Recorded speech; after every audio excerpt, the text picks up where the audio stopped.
Assalamualaikum warahmatullahi wabarakatuh.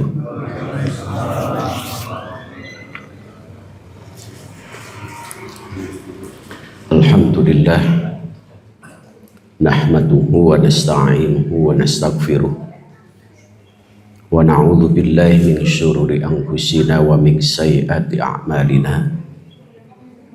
May yahdihillahu fala mudhillalah wa may yudlil fala hadiyalah. Asyhadu an la ilaha illallah wahdahu la syarikalah wa abduhu wa rasuluh la nabiyya ba'dah. Wa nusalli wa nusallim ala sayyidina Muhammadin ibni Abdillah, amma ba'du. A'udzu billahi minasy syaithanir rajim. Bismillahirrahmanirrahim. Al-hajju ashhurum ma'lumat. Faman farada fihinnal hajja fala rafasa wala fusuqa wala jidala fil hajj.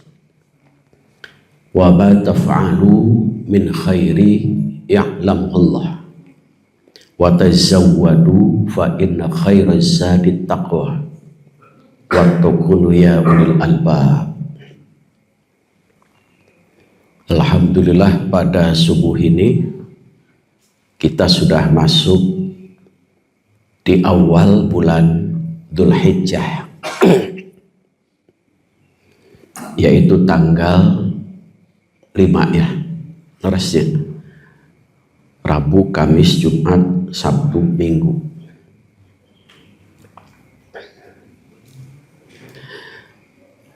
Di dalam bulan awal Dzulhijjah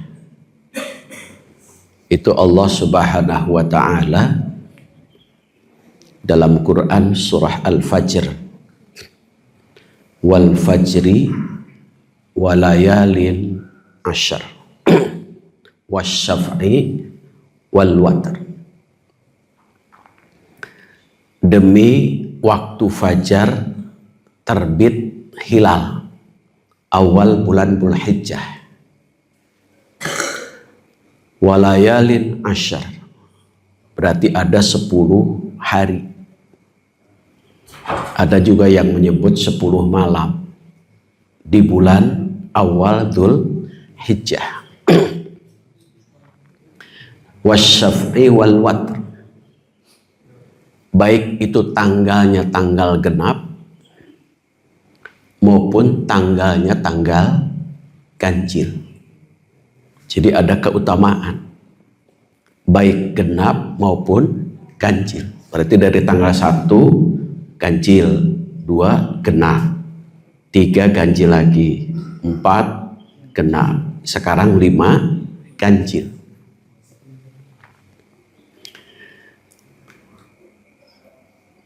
Nah, kita manfaatkan, kalaulah Bapak Ibu pada saat akhir 10 akhir bulan Ramadan semangatnya luar biasa mengejar Lailatul Qadar,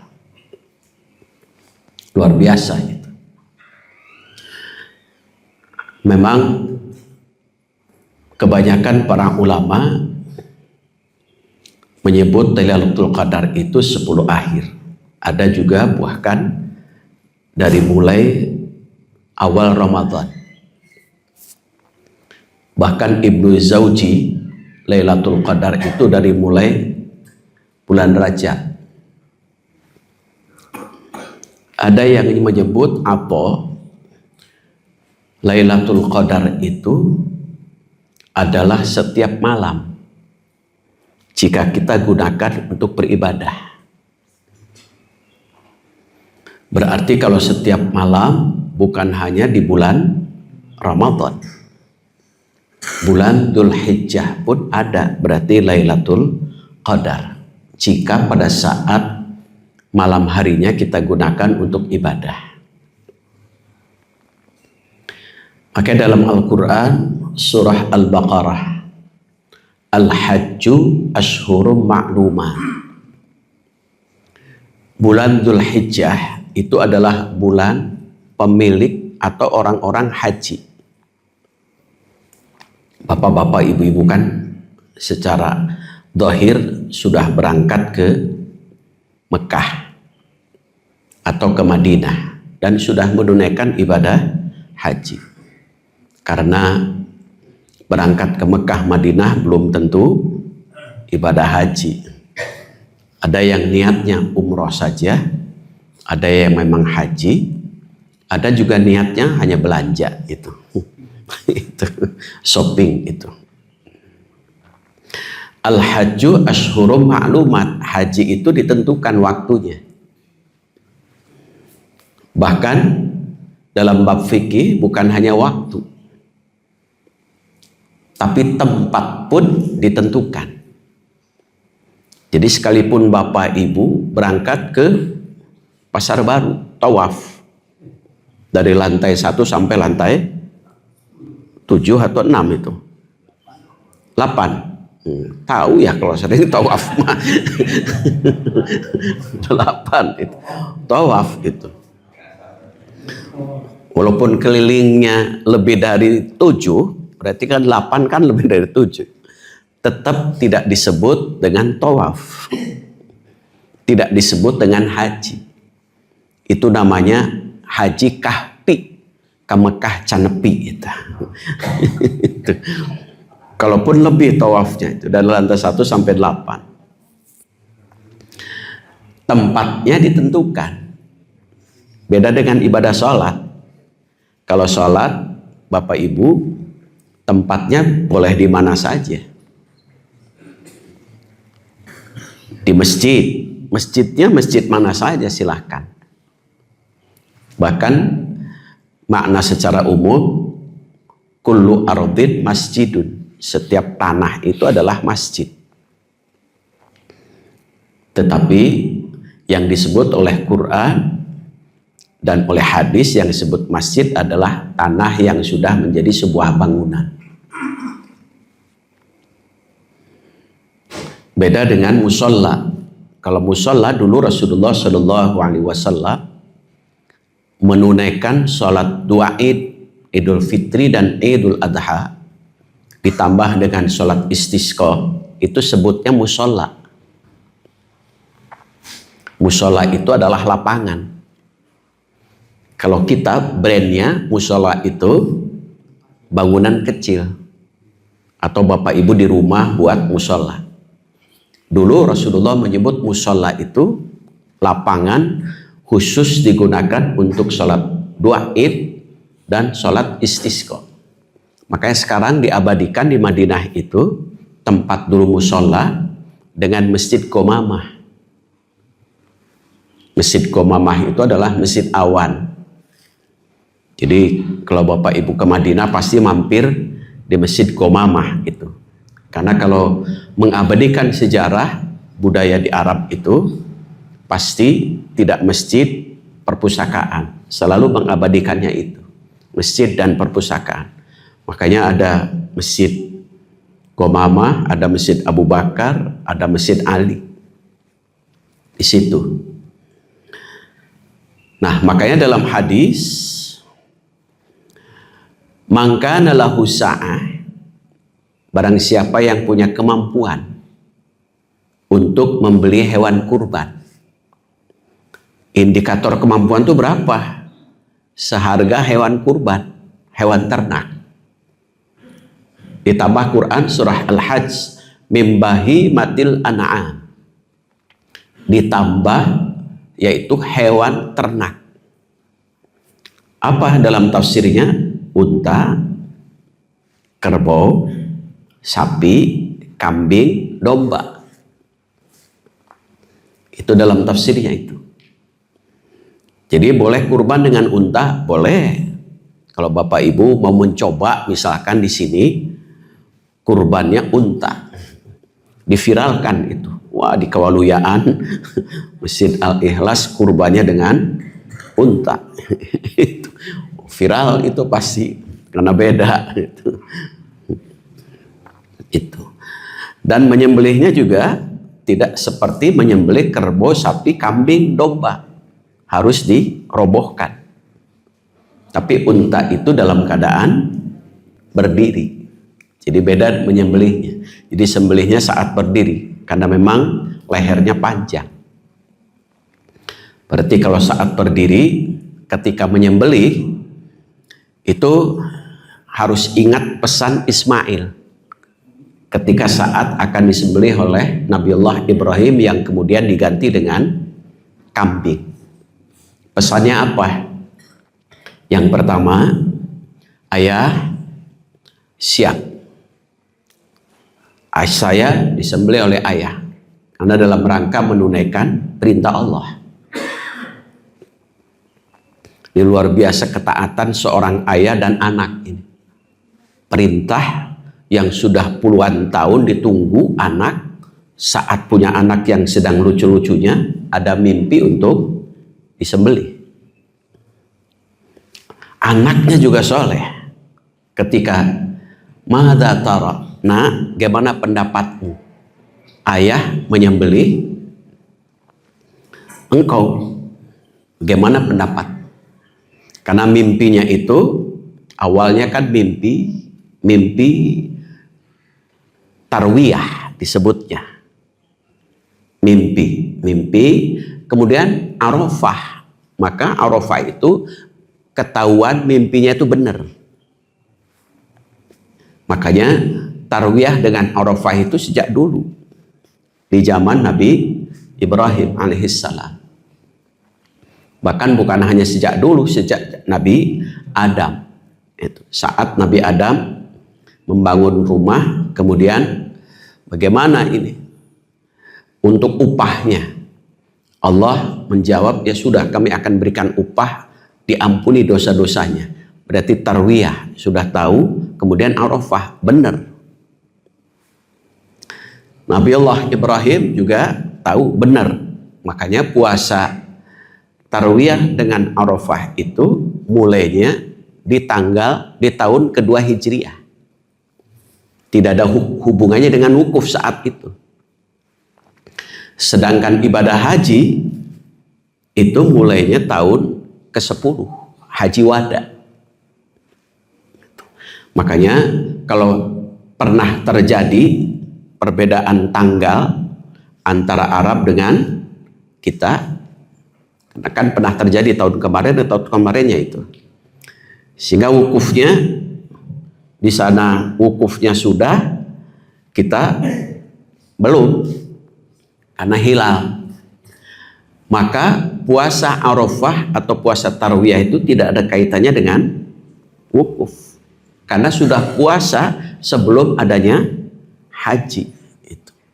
Jadi tanggalnya bukan tanggal di sana, tapi tanggal di mana kita tempat tinggal. Namanya juga puasa Arafah, bukan puasa wukuf. Nah, pada saat tahun ke-10 Arafah itu 9 Arafah Zulhijjah Arafah, maka diwajibkan untuk wukuf puncaknya haji.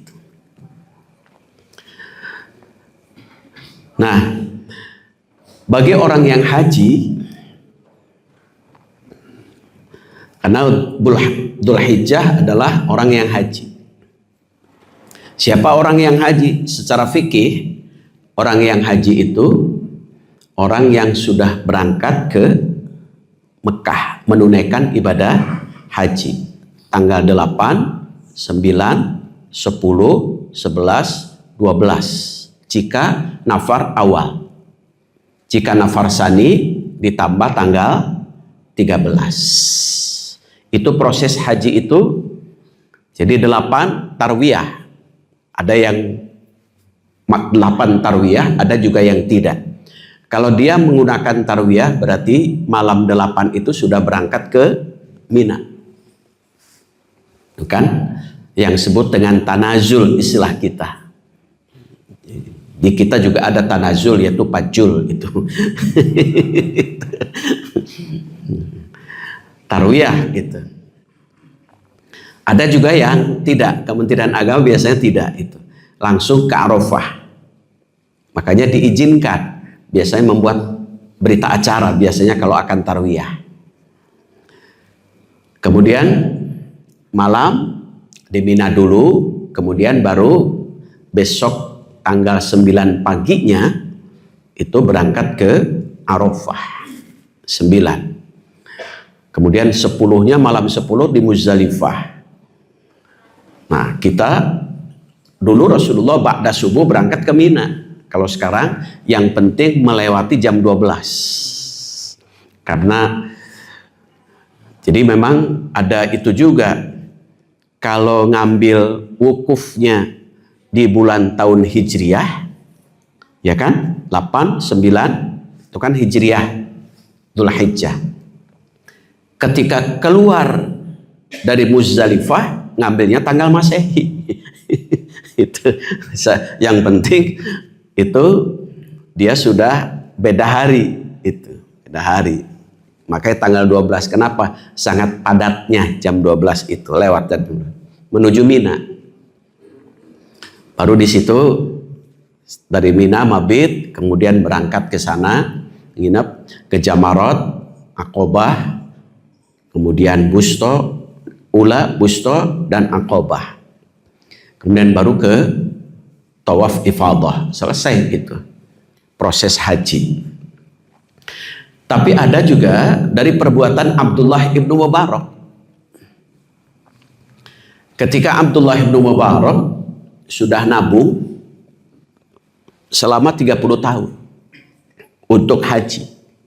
Jadi dulu saja Abdullah ibnu Mubarak 30 tahun. Bukan karena waiting list. Karena uang kalau dulu. Kalau sekarang punya uang tetapi istata'ahnya karena waiting list. Karena terlalu banyak yang daftarnya. Saat sudah kumpul uang itu, tiba-tiba ada seorang nenek tua. Ia sedang makan bangkai, daging bangkai. Lalu Abdullah Mubarak lewat. Nek, itu haram, bangkai. Kata nenek ini apa? Untuk Tuhan haram. Tapi untuk kami keluarga halal. Karena kalau tidak makan ini, kami sekeluarga akan mati kelaparan. Akhirnya Abdullah ibnu Mubarak pulang diskusi dalam hatinya. Ini uang sudah kumpul niatnya untuk menunaikan ibadah haji. Tapi ada nenek yang memakan bangkai. Diskusi. Kalau saya berikan ke nenek berarti menyelamatkan nenek memakan dari yang haram. Tapi saya nggak jadi haji. Kalau saya haji berarti saya membiarkan nenek itu makan yang haram. Diskusi. Ini berat ini. Diskusi itu.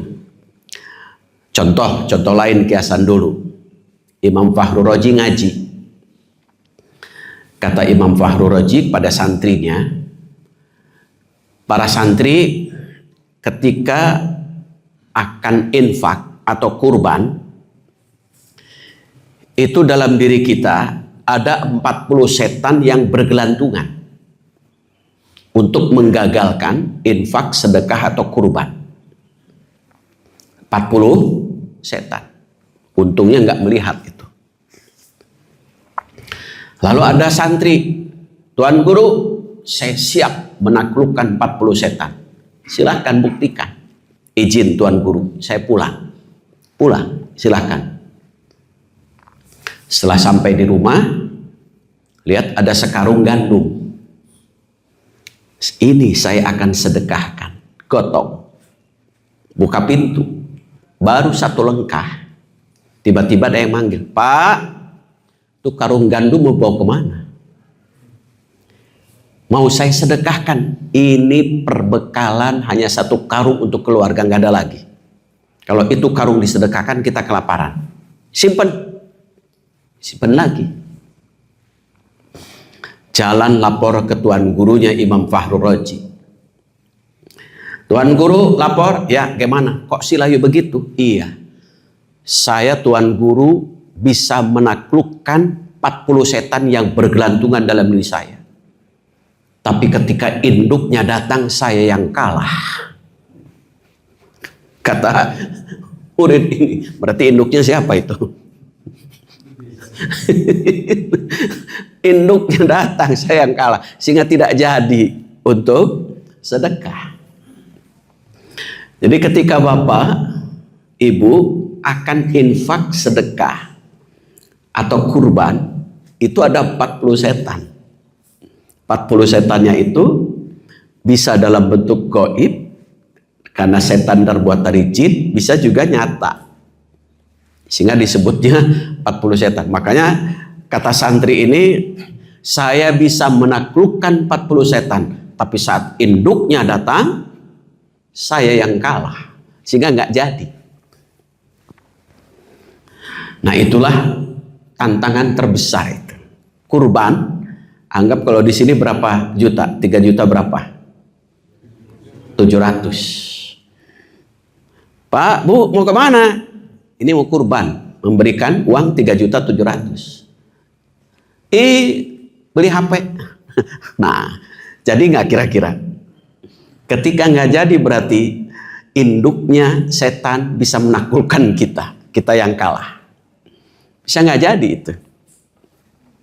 Nah, itu luar biasa. Maka godaannya luar biasa. Tantangannya untuk berbuat baik itu. Perbuatan baik itu sangat berat. Makanya disebut dalam Quran surah Al-Balad, falak tahamal aqabah.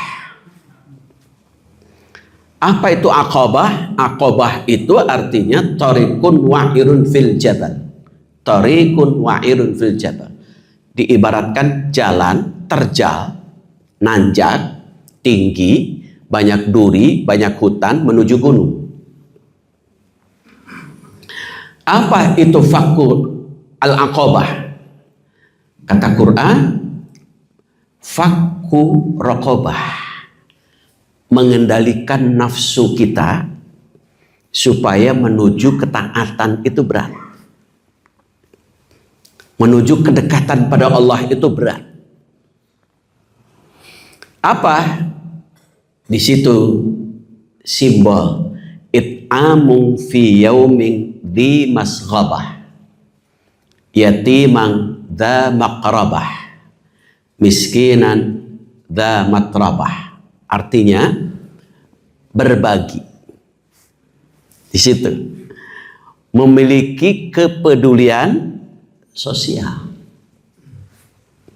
Maka dalam Quran surah Al-Kautsar yang kemarin saya sampaikan, ada kalimat fasolli li rabbika wanhar. Ternyata bukan hanya sholat, tapi setelah sholat tampakkan diri kita memiliki kepedulian sosial. Wanhar itu bentuk kepedulian sosial. Wanhar, kurban itu bentuk kepedulian sosial. Maka dalam hadis, walam yudhahi, orang yang mampu punya uang 3.700.000, uangnya uang dingin, tapi dinginnya tidak disimpan di freezer karena menjadi beku nantinya. Fala yaqrabanna musallana. Tuh, diartikannya musalla. Artinya apa? Larangan bagi orang yang mampu punya uang 3.700.000 untuk sholat Id. Larangan di situ apa? Bukan dalam arti tidak boleh. Orang yang mampu punya uang 3.700.000 jangan punya anggapan bahwa Idul Adha itu cukup hanya sekedar menunaikan sholat Id. Dia belum cukup. Belum sempurna sholat Idnya jika tidak diiringi dengan kepedulian sosial, yaitu wanhar. Wanhar itu membelah leher sebagai simbol menyembelih hewan kurban. Itu. Jadi jangan anggap sudah cukup Idul Adha itu hanya sekedar sholat Id bagi yang mampu. Belum sempurna bagi yang mampu jika setelah sholat Id ia tidak menunaikan untuk berkurban, memiliki kepedulian sosial. Makanya kita kalau mampu kurban. Bahkan Bilal dan Abdullah ibnu Abbas ini luar biasa. Ketika ada hadis ini, ia datang kepada Rasul. Ya Rasul, saya secara ekonomi tidak memiliki kemampuan untuk cukup beli hewan kurban. Saya hanya mampu, kata Bilal, untuk beli ayam. Boleh nggak saya sembelih ayam itu, saya bagikan untuk kurban? Boleh. Itu bila dia tidak mampu, tapi berusaha niatnya untuk kurban. Lalu Abdullah ibnu Abbas datang lagi. Ya Rasul, saya punya uang hanya 5 dirham. Saat itu cukup untuk beli 1 kilo daging unta. Boleh nggak saya beli 1 kilo daging unta, kemudian saya bagikan kurban? Boleh. Perbuatan sahabat ini, Bilal dan Abdullah bin Abbas, dijadikan sebagai dasar untuk sedekah atau infak kurban. Menyediakan fasilitas bagi yang tidak mampu. Tapi bagi yang tidak mampu, walaupun dengan ayam, walaupun dengan 1 kilo daging sapi atau daging kerbau atau daging kambing, pahalanya setara dengan orang yang kurban. Itu. Nah, bagaimana kalau 1 kilo daging ayam dengan kambing? Tidak bisa. Saya hanya mampu dengan sepiring bala-bala. Boleh nggak? Boleh. Kalau betul-betul tidak mampu. Makanya kurban itu dalam bahasa sehari-hari, jangan ada dusta di antara kita. Kalau mampu jangan bilang tidak mampu, nanti dosa ya. Kalau tidak mampu betul-betul boleh berkurban. Wanhar itu, sehingga dalam tafsir adalah kurban bisa dengan harta, bisa dengan tenaga, bisa dengan materi atau non materi. Bisa juga dengan yang lain. Sehingga semua orang ketika memahami wanhar, maka tidak ada satupun yang tidak punya niat untuk tidak berkurban. Semuanya berkurban. Nanti pada saat hari H, kurbannya sesuai dengan kemampuan masing-masing. Kalau mampunya sapi ya sapi, mampunya kambing, kambing, mampunya bala-bala, bala-bala, mampunya tenaga, tenaga, mampunya tenaga ente, bala-bala ente, mampunya sumpat-sumput daging. Nah, itu tidak boleh. Itu. Kita kembali. Abdullah ibnu Mubarak akhirnya setelah diskusi dalam dirinya untuk menaklukkan nafsu, berarti yang disebut aqabah, berat. Dia 30 tahun mengumpulkan untuk menunaikan ibadah haji, diberikan kepada nenek itu. Kata Abdullah bin Mubarak mengatakan, "Nek, saat ini, detik ini, itu bangkai haram. Ini sebagai gantinya." Jadi luar biasa Abdullah bin Mubarak itu. Mengharamkan tetapi sambil memberi solusi. Kalau kita kadang-kadang haram-haram tapi tidak ada solusi. Kalau Abdullah bin Mubarak tekenging ada solusi. Itu hebatnya Abdullah bin Mubarak itu. Tekenging tapi tak ada solusi. Beri solusi. Lalu pada saat ditanya, "Ya Rasul, siapa yang mendapat gelar haji mabrur?"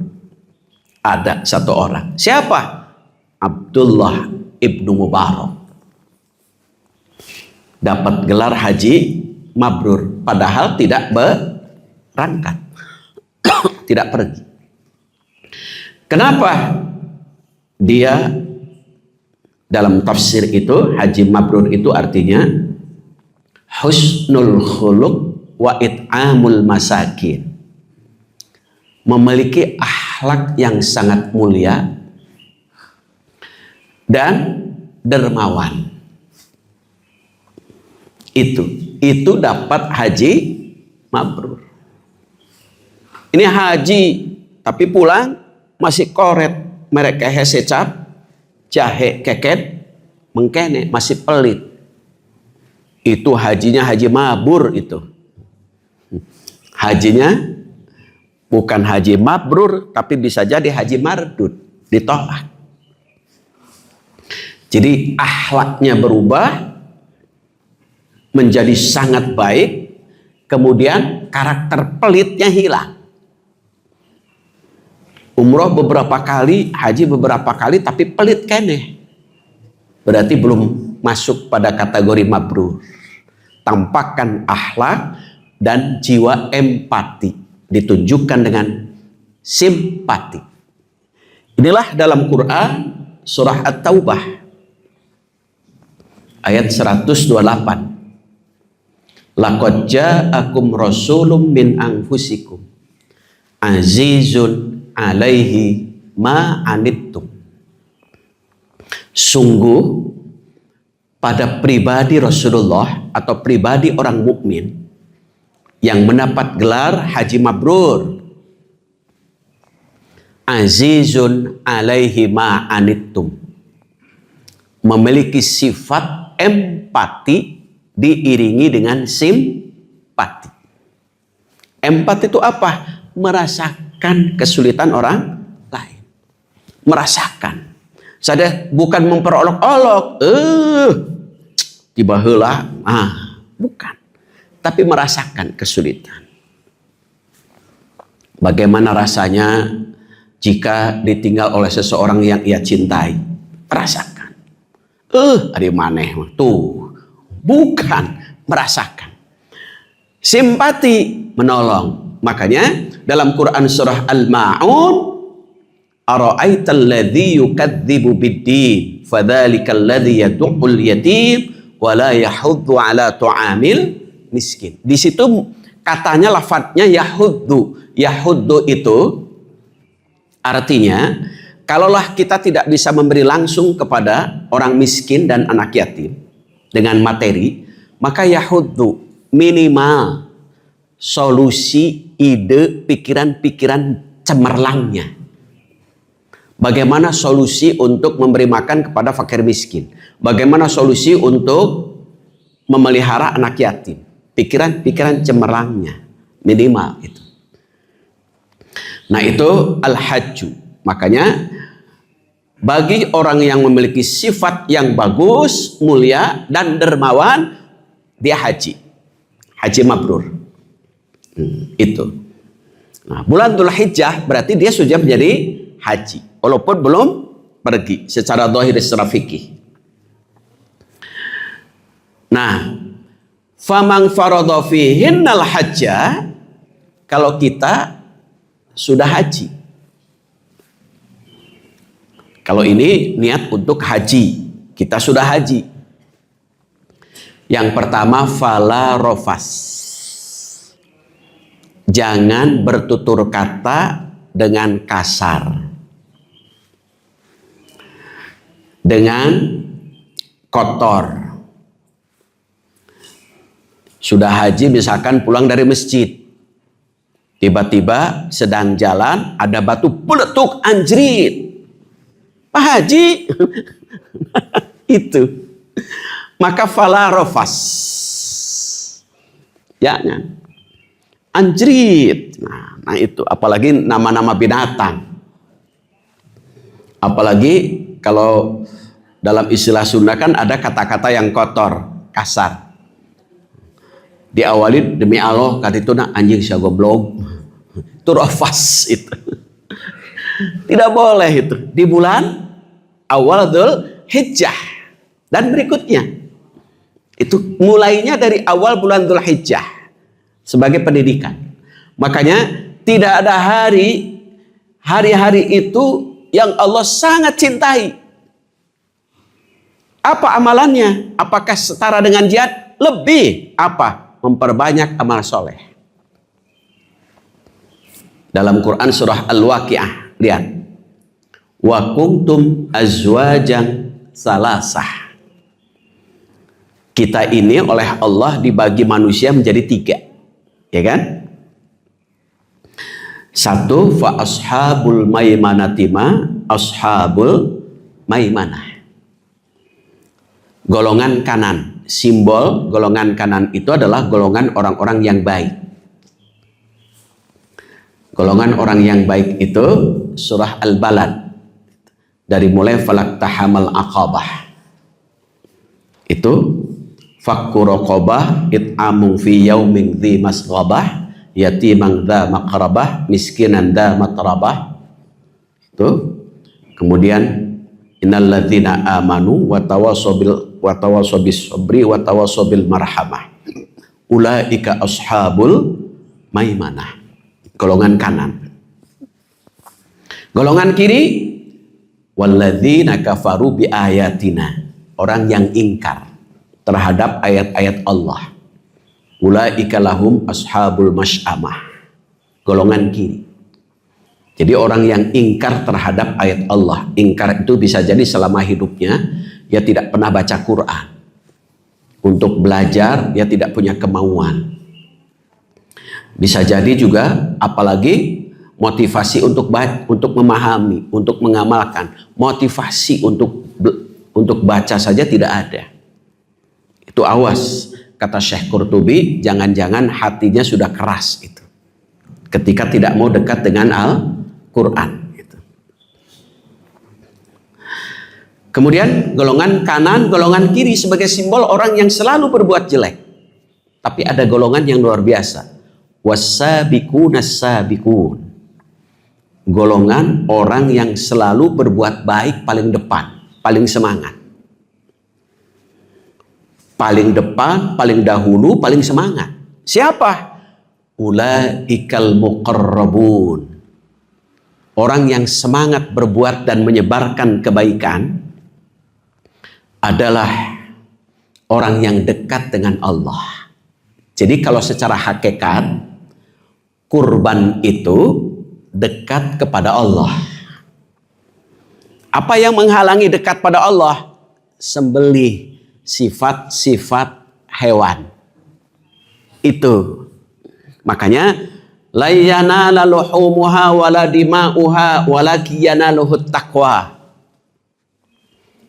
Tidak akan sampai kepada Allah daging yang kita makan bagikan, darah yang mengalir saat disembelih, tetapi hewan kurban kita akan sampai kalau kurban kita diiringi dengan takwa. Makanya di bulan Dzulhijjah wa tazawwadu fa inna khairaz zadit taqwa. Orang-orang yang haji atau di bulan Dzulhijjah pemilik orang-orang yang haji itu bekal yang terbaik adalah takwa. Takwa itu artinya selalu berbuat dan menyebarkan kebaikan. Disitulah sebut kurban. Makanya apa yang menyebabkan jauh dari Allah? Sembelih. Udhiyata, menyembelih hewan. Nahar, membelah leher. Kurban, mendekatkan diri pada Allah. Artinya apa? Hewan kurban itu secara horizontal hubungan manusia dengan manusia. Makanya jatahnya 3 mustahik kurban itu. 1 orang yang kurban, 2 hadiah tetangga, 3 adalah fakir miskin. Orang yang kurban boleh, hadiah tetangga. Yang sebut tetangga itu siapa? Kalau dalam Imam Bukhari, dia menafsirkan tetangga itu dalam syarahnya Fathul Bari, ukurannya ada 3. 1, yang sebut tetangga adalah orang-orang yang selalu sholat subuh berjamaah bersama. Itu tetangga itu. Rumahnya temboknya ada, tapi tidak pernah sholat subuh berjamaah bersama. Kalau hanya ini ukurannya, bukan tetangga. Yang sebut tetangga itu orang yang sholat subuh bersama. Walaupun ia jauh tempat tinggalnya, tapi sholat subuhnya di sini, maka sebut tetangga. Hadiah itu. Makanya dalam Quran tetangga itu ada tetangga dekat, ada tetangga jauh. Kalau dengan tetangga, maka hadiah sebutnya. Yang kedua, ini untung ada yang kedua, ukuran tetangga. Tetangga adalah orang yang punya jarak rumah, dari jarak rumah kita 10 rumah. 10 depan, samping, kanan, kiri. 10 rumah. Itu tetangga. Yang ketiga, lebih luas lagi. Orang yang punya rumah, jarak rumah dari kita 40 rumah. Disebut tetangga. Makanya kepada tetangga itu, tetangga dekat, jauh, itu bentuknya sebagai hadiah. Itu mustahiknya. Yang ketiga, ba'is. Al-ba'is wal fakir. Al-ba'is itu orang yang hidupnya sengsara. Al-fakir adalah orang yang tidak punya pekerjaan. Atau ada juga yang mengartikan fakir dan miskin itu sama. Ada juga fakir miskin itu berbeda. Kalau miskin, orang yang punya pekerjaan tapi tidak cukup untuk memenuhi kebutuhan hidupnya. Kalau fakir, orang yang tidak punya pekerjaan, dia harus memenuhi kebutuhan hidupnya. Nah, itu mustahik mudahik. Itu mustahik dari kurban. Nah, orang yang kurbannya itu horizontal, tapi ada yang vertikal. Vertikal itu apa? Yang disembelih pada saat menyembelih hewan kurban, takwa, menyembelih sifat-sifat hewan supaya dekat pada Allah. Apa? 1, sembelih domba, berarti adu domba, sembelih. Sembelih kambing, berarti sembelih kambing hitam. Itu yang menyebabkan jauh dari Allah itu. Apalagi sembelih hewan, ular berbisa. Sembelih apa lagi? Buaya darat. Kan buaya itu solehnya ketika saat di laut. Tapi saat sudah keluar dari laut disebut buaya darat. Jangan sampai ada suami solehnya saat di rumah. Saat keluar rumah jadi darat. Nah, itu. Atau suami istri. Apalagi kupu-kupu malam. Itu yang jauh dari Allah itu. Itu. Jadi sifat-sifat hewan yang harus disembelih. Jadi hubungan dengan sesama manusia, kepedulian sosial, hubungan dengan Allah, menyembelih sifat-sifat yang menyebabkan jauh dari Allah. Sehingga kita menjadi ulaikal muqarrabun. Itu. Mereka adalah orang yang dekat dengan Allah. Balasannya apa? Ulaikal muqarrabun fi jannatin na'im. Surga yang penuh dengan kenikmatan. Bahkan kalau dalam Quran surah As-Sajadah, itu tanda orang yang dekat dengan Allah itu 1, innama yu'minu bi ayatina alladzina idza dzukiru biha kharru sujada. Kalau dibacakan ayat-ayat Quran, dia langsung sujud. Artinya apa? Taat patuh. Takut akan azab Allah. Takut akan azab Allah. Pernah nggak Rasulullah Shallallahu Alaihi Wasallam kenapa mensunnahkan doa dalam duduk tawarru' atau duduk tahiyat akhir? Setelah innaka hamidum majid fil alamina innaka hamidum majid, doakan. Doanya kan ada 4 perlindungan di situ. Allahumma inni a'udzubika min adzabil qabri wa min adzabin nar. Ada juga kalimat wa min adzabi jahannam wa min fitnatil mahya wal mamamat wa min fitnati masihid dajjal. Ada 4 perlindungan. 1, kita memohon kepada Allah supaya dijauhkan dari azab kubur. 2, dari azab api neraka jahanam. 3, dari fitnah kehidupan. Tuh kan? Kan di kehidupan kita ini penuh dengan fitnah. Salah satunya di WA sering muncul berita-berita hoax itu. Makanya jangan sampai kita baca kemudian langsung share. Apalagi belum baca langsung share. Khawatir hoax, berita bohong. Kemudian juga fitnah kubur, artinya pertanyaan-pertanyaan dari malaikat munkar nakir. Pertanyaannya kan alhamdulillah sudah bocor. Sudah bocor kan pertanyaannya. Yang umum terkenal, man rabbuka. Masa kalau sudah bocor nggak bisa jawabannya? Waman imamuka, waman nabiyuka. Itu secara umum. Kalau dalam hadis pertanyaannya ada 4 tapi jadi 5. Pertanyaan ini dijawabnya bukan dalam bentuk pengetahuan kognitif, tetapi harus ada praktek. Apa?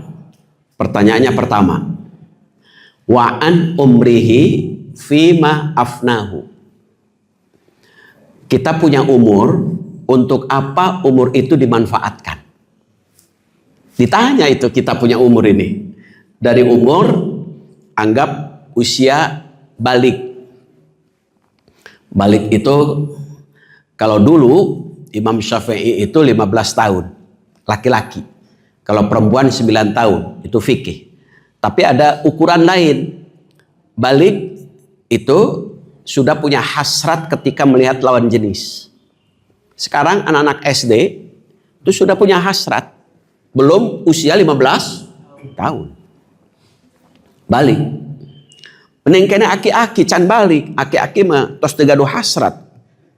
Itu kunaon terus tidak punya kemampuan. Tapi kalau aki-aki masih punya hasrat berarti masih balik itu. Khawatirnya aki-aki makan BAKN, badai asup kalahkan nilep gitu. Hasratnya kurang berarti baliknya berkurang itu. Nah, anak-anak sekarang itu. Wanita juga ada yang kurang dari 9 tahun, ya sudah punya pacar. Dan anak SD sekarang itu luar biasa. Dulu kita waktu sekolah sampai perguruan tinggi pun nggak laku atau nggak tahu memang belum balik itu dulu itu. Itu kalau dijodoh-jodohin marah dulu itu. Kalau sekarang anak-anak itu dijodoh-jodohin ketawa, itu senyum atoh itu. Jadi balik itu. Makanya dari sejak balik usia kita akan ditanya oleh Allah untuk apa digunakan. Makanya dalam hadis riwayat At-Tirmidzi, fungsi usia itu ada 4. 1 untuk ibadah, 2 untuk muhasabah, evaluasi diri, 3 untuk belajar. Makanya belajar itu tidak ada batas. Yang ada batas itu sekolah. Kalau sekolah sampai S3 selesai, nggak ada lagi perguruan tinggi. Yang keempat itu adalah bekerja, ibadah, evaluasi diri, belajar, bekerja. Itu fungsi umur kita itu. Fungsi umur. Ditanya nanti. Yang kedua, apa yang ditanya? Wa an jismihi fima ablah. Kita punya fisik. Dari mulai ujung kaki sampai ujung rambut fisik kita. Untuk apa dihabiskan fisik itu? Dari mulai lemah, kuat, jadi lemah lagi. Wa man nu'ammirhu nunakkishu fil khalqi afala yaqilun.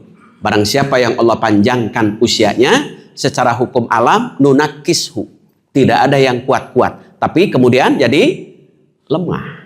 Sekarang bapak-bapak, ibu-ibu terasa lemah atau terasa kuat terus? Terasa kuat ya. Nah, suatu saat ada menemukan waktu yang lemah. Lemah. Itu fungsi, akan ditanya fisik kita.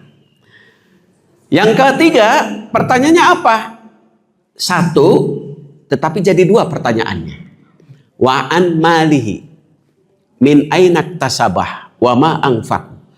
Kalau Bapak Ibu punya harta, harta itu digunakan dari mana didapat? Pertanyaan pertama.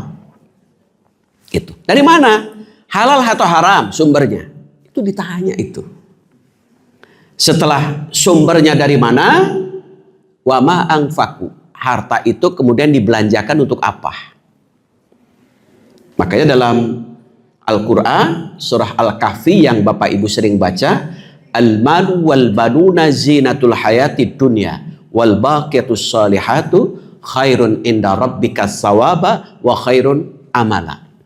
Jadi kalau punya harta, maka sebagian harta itu harus sisihkan untuk amal soleh.